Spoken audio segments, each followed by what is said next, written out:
என்ன பண்ணுவாங்கன்னா, ஏன் நம்ம சமூகம் அடுத்த தலைமுறை இவ்வளவு மோசமா வளர்ந்தா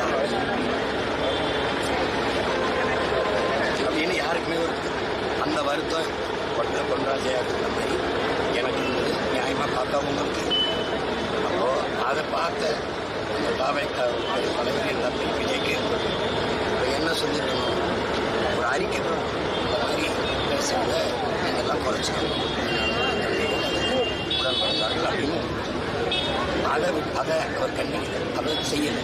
தொடர்ச்சியாக அவங்க பேசுறதெல்லாம் இன்னும் இந்த இடத்துல பெண்ணை இழிவாக பெண்களை குறிப்பிட்டாரு ஐயா பொன்ராஜன் பேசுறது விபச்சாரி போல பேசுறாங்களே அப்படிங்கும்போது தன்னுடைய வருத்தத்தை பதிவு. இப்ப நான் என்ன சொல்றேன், உங்களுக்கு புரியுதா? அவருக்கு ஊடகத்துக்குள்ள இருக்கிறதுனால ஒரு மனிதனா சொல்லிட்டாரு, மற்றவன் மனசுக்குள்ள புடிங்கிட்டு வேதனைப்பட்டு இருப்பான். உங்களுக்கு வழங்குதுன்னு நினைக்கிறேன். அதனால அவர் சொன்னது யாரையும் காயப்படுத்தணும்னு இல்லை. இந்த மாதிரி இருக்குதே, இந்த சமூகம் நம்ம நேசிச்ச சமூகம் இப்படி போயிருச்சே, இதுக்காக நம்ம முன்னோர்கள் ஆண்டோர்கள் சான்றோர்கள் அருமை பெருமக்கெல்லாம் இந்த மாதிரி சமூகத்தை கட்டமைக்கவா பாடுபட்டார்கள். ஐயோ இதை சரி செய்ய முடியாதாங்க ஆதங்கத்துல சொல்றாரு தம்பி, ஆதங்கத்துல சொல்றாரு. அதுவே தவறு நோக்கத்தோடு நீங்க எழுதுறீங்க.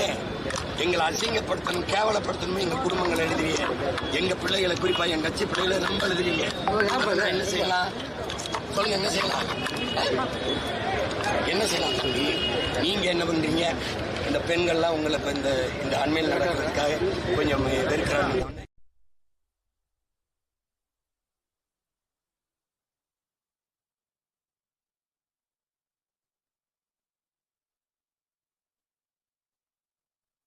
அந்த தங்கச்சிகள் பேசும்போது ஒரு அறிக்கை உங்க பேர்லயோ உங்க கட்சி பேர்லயோ உங்க பொதுச் செயலாளரோ செய்தி தொடர்பாளர்களோ இது மாதிரி தங்கச்சிகள் பேசுறத நிறுத்திக்கணும்.